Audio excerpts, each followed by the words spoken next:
ಪ್ರಿಯ ವೀಕ್ಷಕರೇ, ನ್ಯೂಸ್ ಕನ್ನಡ ಟೇಲೇಶ್ವರಿ 27ಗೆ ಸ್ವಾಗತ. ಕೇತನನ್ನ ತಿಂದು ಮುಕ್ಕಿದ ಬಾವಿ ಪತ್ನಿ ಸಿಯಾ ಗೋಯಲ್. ಲೋಹಗಡ ಕೋಟೆಯಲ್ಲಿ ಸುಮಾರು 400 ಅಡಿ ಪ್ರಪಾತಕ್ಕೆ ಸ್ಕೆಚ್ ಪ್ರಕಾರ ತಳ್ಳಿ ಕೊಂದ ಬಾವಿ ಪತ್ನಿ ಮೊದಲ ಪ್ರಯತ್ನದಲ್ಲಿ ಕೇತನನ್ನು ಕೊಲ್ಲಲು ವಿಫಲಳಾಗ್ತಾಳೆ. ಆದರೆ ಎರಡನೇ ಬಾರಿ ಗುರಿಯನ್ನ ಹೇಗೋ ಕೊಲೆ ಮಾಡಲೇಬೇಕು ಅಂತ ಕೊಲೆ ಮಾಡೋ ಜಾಗಕ್ಕೆ ಮೊದಲೇ ಪ್ಲಾನ್ ಮಾಡಿ ಬಂದಿರ್ತಾಳೆ. ಮೊದಲೇ ಇದ್ದ ಪ್ರಿಯಕರನೊಂದಿಗೆ ಸೇರಿ ಕೊಲೆ ಮಾಡಲು ಮನಸ್ಸು ಮಾಡಿರ್ತಾಳೆ. ಕೇತನ್ ತಂದೆ ಹೇಳುವ ಪ್ರಕಾರ ಬಹಳ ತರಾತುರಿಯಲ್ಲಿ ಕೇತನ್ ಮತ್ತು ಸಿಯಾ ಗೋಯಲ್ ಎಂಗೇಜ್ಮೆಂಟ್ ಮಾಡಿಬಿಡ್ತಾರೆ. ಹೆಣ್ಣು ನೋಡುವ ಸಲುವಾಗಿ ಸಿಯಾ ಮನೆಗೆ ಹೋದಾಗ ಕೇತನ್ ಫ್ಯಾಮಿಲಿಗೆ ದೊಡ್ಡ ಸರ್ಪ್ರೈಸ್ ಕಾದಿತ್ತು. ಸಡನ್ ಆಗಿ ಎಂಗೇಜ್ಮೆಂಟ್ ಯಾಕೆ ಅಂತ ಕೇತನ್ ಅಪ್ಪ ಕೇಳ್ತಾರೆ.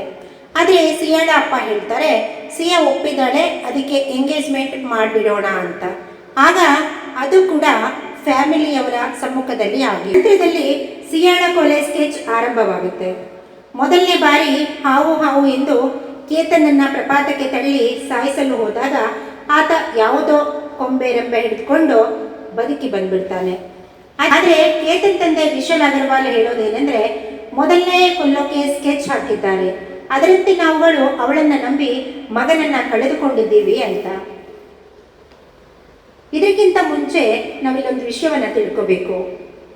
ಏರ್ಪೋರ್ಟಲ್ಲಿ ಸಿಯಾ ಗೋಯಲ್ ಕೇತನ್ ಅಗರ್ವಾಲ್ನ ಪಾಸ್ಪೋರ್ಟನ್ನು ಮುಚ್ಚಿಟ್ಬಿಡ್ತಾಳೆ.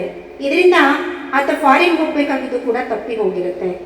ಸಿಯಾ ಗೋಯಲ್ ತನ್ನ ಪ್ರಿಯಕರ ಚೇತನ್ನೊಂದಿಗೆ ಸೇರಿಕೊಂಡು ಎರಡನೇ ಬಾರಿ ಕೇತನನ್ನ ಕೋಟೆಯಿಂದ ತಳ್ಳಿ ಕೊಲೆ ಮಾಡಲು 7 ತಿಂಗಳ ಐಡಿಯಾವನ್ನ ಮಾಡ್ಕೊಳ್ತಾಳೆ. ಸ್ಕೆಚ್ ಯಾವ ರೀತಿ ರೆಡಿ ಮಾಡ್ಕೊಳ್ತಾಳೆ ನೋಡೋಣ ಬನ್ನಿ. ಕೇತನ್ನಿಂದ 1 ಕೋಟಿ ಹಣ ಪಡೆದು ತನ್ನ ಪ್ರಿಯಕರ ಚೇತನ್ಗೆ ನೀಡಿರ್ತಾಳೆ. ಆತ ಅದರಿಂದ ಹೊಸ ಬಿಸ್ನೆಸ್ ಸ್ಟಾರ್ಟ್ ಮಾಡಿರ್ತಾನೆ. ಅಲ್ಲೇ ವಿದೇಶಕ್ಕೆ ಹೋಗಿ 3 ವರ್ಷ ಬಿಟ್ಟು ಬರೋದಕ್ಕೆ ಪ್ರಯತ್ನ ಪಟ್ಟಿರ್ತಾನೆ. ಇಲ್ಲಿ ನಡೆದಿದ್ದೇ ಬೇರೆ. ಇನ್ಸ್ಟಾದಲ್ಲಿ ಕೊಲೆ ನಂತರ ಸಿಯಾ ಗೋಯಲ್ ಪೋಸ್ಟ್ ಹಾಕಿದ್ದು, ನನ್ನ ಬರ್ಡೇ ದಿನವೇ ನನ್ನ ಬಿಟ್ಟು ಹೋಗಿದೀಯಾ, ನೀನು ಇಲ್ಲೇ ಎಲ್ಲೋ ಇದೀಯಾ ಅಂತ. ಅಬ್ಬ, ಎಂಥ ಕೊಲೆ ಪಾತಕಿ ಇವಳು, ಎಂಥ ನೀಚ ಹೆಣ್ಣಿವಳು. ಅವಳಿಗೆ ಕಿಂಚಿತು ಕೂಡ ಪಶ್ಚಾತ್ತಾಪ ಇರಲಿಲ್ಲ. ರಾಜಸ್ಥಾನದ ಅರಮನೆಯಲ್ಲಿ ಸುಮಾರು 17 ಕೋಟಿ ವೆಚ್ಚದಲ್ಲಿ ಮದುವೆಗೆ ಅರಮನೆ ಬುಕ್ ಆಗಿತ್ತು. ಆದರೆ ಎಲ್ಲ ಅಂದ್ಕೊಂಡಂಗಾಗಿದ್ರೆ ನಡೀತಾ ಇರಲಿಲ್ಲ. ರಾಜಸ್ಥಾನದ ಅರಮನೆಯಲ್ಲಿ ಸುಮಾರು 17 ಕೋಟಿಯ ವೆಚ್ಚದಲ್ಲಿ ಮದುವೆಗೆ ಎಲ್ಲ ಅಂದ್ಕೊಂಡಂಗೆ ಆಗಿದ್ದರೆ ಈ ಘಟನೆ ನಡೀತಿರ್ಲಿಲ್ಲ. ಸಿಯಾ ಗೋಯಲ್ಗೆ ಇಷ್ಟ ಇಲ್ಲ ಅಂದಿದ್ರೆ ತನ್ನ ಪೋಷಕರಿಗೆ ಹೇಳಬಹುದಿತ್ತು. ಆದರೆ ನನ್ನ ಹೃದಯಕ್ಕೆ ಒಂದು ಗೂಡು ಸಿಕ್ಕಿದೆ ಅಂತ ಮೇಯಲ್ಲಿ ಇನ್ಸ್ಟಾದಲ್ಲಿ ಪೋಸ್ಟ್ ಅಪ್ಲೋಡ್ ಮಾಡಿರ್ತಾಳೆ. ಮೇ 19ರಲ್ಲಿ ರೊಮ್ಯಾಂಟಿಕ್ ಪಿಕ್ಗಳನ್ನು ಇನ್ಸ್ಟಾದಲ್ಲಿ ಅಪ್ಲೋಡ್ ಮಾಡಿರ್ತಾಳೆ. ಏನೇ ಆಗಲಿ, ಇನ್ನು ಮದುವೆನೇ ಆಗಿರಲಿಲ್ಲ, ಇಷ್ಟ ಇಲ್ಲ ಅಂದಿದ್ರೆ ಸುಮ್ಮನೆ ಇಬ್ಬರು ದೂರ ಆಗಬಹುದಿತ್ತು. ಆದರೆ ಆತನ ದುಬಾರಿ ಗಿಫ್ಟ್, ಆತನ ಶ್ರೀಮಂತಿಕೆ ಮುಂದೆ ಮೌನವಾಗಿ ಮದುವೆಗೆ ಒಪ್ಪಿಟ್ಲ. ಸಿಯಾ ಗೋಯಲ್ನ ಮೊದಲು ಪ್ರೇಮಿಯ ಬಗ್ಗೆ ಮನೆಯವರಿಗೆ ತಿಳಿದು ಕೂಡ ಸುಮ್ಮನೆ ಇದ್ರ. ಬಾವಿ ಪತಿ ತಲೆಗೆ ವೀಗ್ ಹಾಕೊಳ್ತಾನೆ ಅಂತ ಬೇಡ ಅಂತ ಇವಳು ಮದುವೆಯನ್ನು ದೂರ ಮಾಡಿದರೆ ಏನೂ ತೊಂದರೆ ಆಗ್ತಿರ್ಲಿಲ್ವೇನೋ.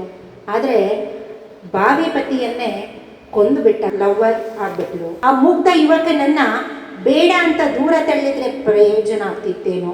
ಆದರೆ ಆತನನ್ನ ಪ್ರಾಣವನ್ನೇ ಕಿತ್ಕೊಬಿಟ್ಟಿದ್ದಾಳೆ ಇವಳು.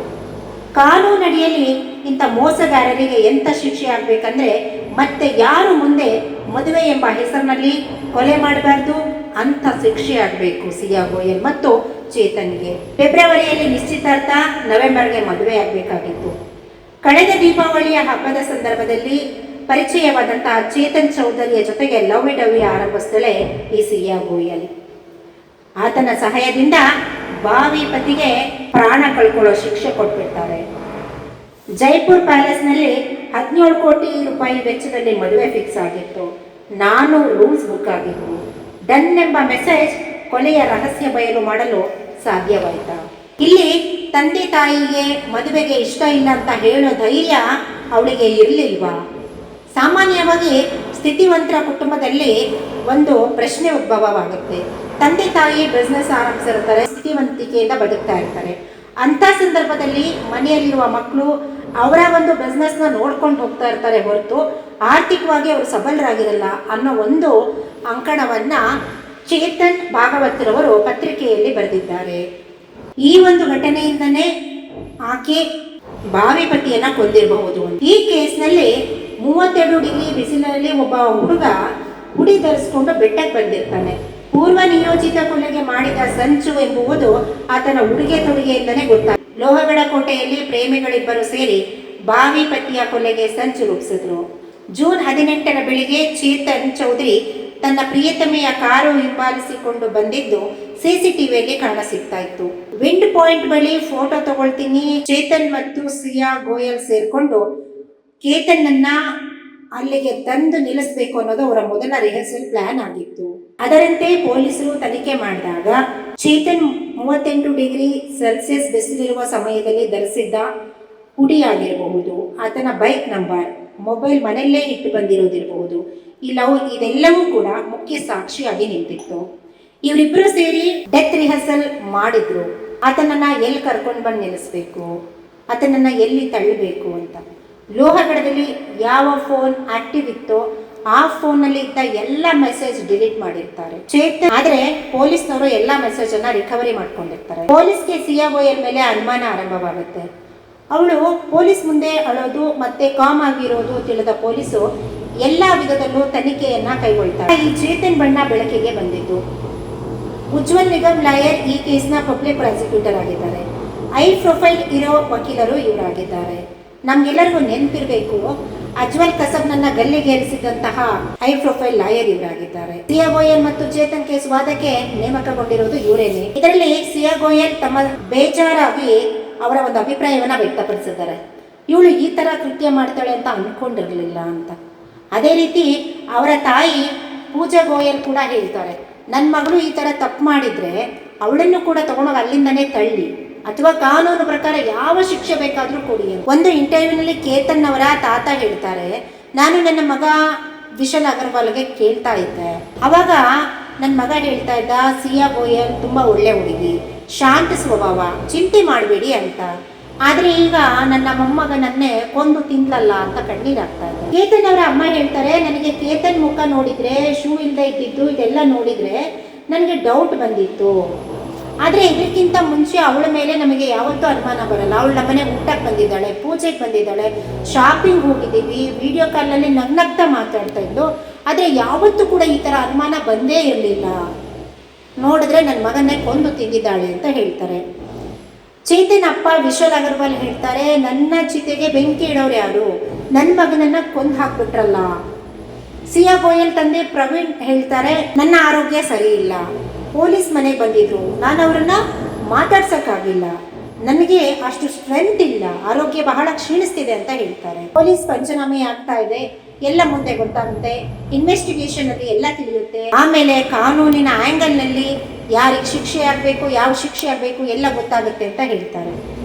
ಈ ಕೇಸಲ್ಲಿ ನಮಗೆ ಅರಿವಿಗೆ ಬಂದಿದ್ದು, ಕೇತನ್ ವಿಗ್ ಹಾಕೊಳ್ತೇನೆ ಅಂತ ಆಕೆ ಕೊಂದಿರ್ಲಿಕ್ಕೆ ಸಾಧ್ಯನೇ ಇಲ್ಲ. ಇಲ್ಲಿ ಪ್ರೀತಿ ಕುರುಡಾಗಿ ಭಾವಿ ಪತಿಯನ್ನೇ ಕೊಂದಿರಬೇಕು ಅಂತ ನಿರ್ಧರಿಸಿ ಇಬ್ರು ಪ್ರೇಮಿಗಳು ಸಿನಿಮಾ ರೀತಿಯಲ್ಲಿ ಕೋಟೆಯಲ್ಲಿ ಕೊಲ್ಲುವ ಜಾಗ ರಿಹರ್ಸಲ್ ಮಾಡಿ ಕೇತನ್ ಅಗರ್ವಾಲ್ನನ್ನ ತಳ್ಳಿ ಕೊಂದು ಬಿಟ್ರು. ಆದರೆ ಇದರಿಂದ ಯಾರು ಪ್ರೇರಿತರಾಗೋದು ಬೇಡ. ಯಾಕಂದ್ರೆ ಎಳೆಗಿಡಕರು ಅಥವಾ ಪಾಪಿಗಳು ಅಥವಾ ಕೃತ್ಯವೆಸಗಿದವರು ಅಥವಾ ಕೃತ್ಯವೆಸಗಲು ಕಾರಣರಾದವರು ಯಾರೇ ಆಗಿರಲಿ ಕಾನೂನಿಂದ ತಪ್ಪಿಸಿಕೊಳ್ಳಲು ಸಾಧ್ಯನೇ ಇಲ್ಲ. ಆದುದರಿಂದ ಉದಯಪುರ ಪ್ಯಾಲೇಸ್ನಲ್ಲಿ ಮದುವೆ ಆಗಿ ಸುಖವಾಗಿ ಬದುಕಬೇಕಾಗಿದ್ದಂತಹ ಸಿಯಾ ಗೋಯಲ್ ಮತ್ತು ಕೇತನ್ ಅಗರ್ವಾಲ್, ಗೋಯಲ್ಗೆ ಕಾನೂನಡಿಯಲ್ಲಿ ಯಾವ ಶಿಕ್ಷೆ ಆಗುತ್ತೆ ಕಾದು ನೋಡಬೇಕು. ಆದರೆ ಕೇತನ್ ಅಗರ್ವಾಲ್ ಈ ಲೋಕವನ್ನೇ ಬಿಟ್ಟು ಹೋಗ್ಬಿಟ್ಟಿದ್ದಾರೆ. ಆ ಮುಗ್ಧ ಯುವಕನ ಪ್ರಾಣವನ್ನ ಕಿತ್ಕೊಂಡಂತಹ ಸಿಯಾ ಗೋಯಲ್ ಮತ್ತೆ ಚೇತನ್ ಚೌಧರಿಗೆ ಕಾನೂನಡಿಯಲ್ಲಿ ಎಂಥ ದೊಡ್ಡ ಶಿಕ್ಷೆ ಆಗುತ್ತೆ ಅಂತ ನೋಡೋಣ. ಸಿಯಾ ಗೋಯಲ್ ಕಾನೂನಿನ ಶಿಕ್ಷೆ ಅನುಭವಿಸ್ತಾ ಇದ್ರೂ ಕೂಡ ಆಕೆಗೆ ಪಶ್ಚಾತ್ತಾಪನೇ ಇಲ್ಲ. ಜೈಲಲ್ಲೂ ಕೂಡ ಬಿಯರ್ ಕೇಳ್ತಾಳಂತೆ. ಎಂಥ ವಿಚಿತ್ರವಾದ ಸ್ವಭಾವ. ಇತರ ಘಟನೆಗಳಿಂದ ಸಮಾಜದ ಯಾವುದೇ ಪ್ರೇಮಿಗಳು ಅಥವಾ ಮುಂದೆ ಯಾವುದೇ ಯುವಕ ಯುವತಿಯರು ಪ್ರೇರೇಪಿತರಾಗಬೇಡಿ. ಹೆಚ್ಚಿನ ವಿಡಿಯೋಗಳಿಗಾಗಿ ನೋಡ್ತಾ ಇರಿ ನ್ಯೂಸ್ ಕನ್ನಡ, ಟೇಲೇಶ್ವರಿ 27.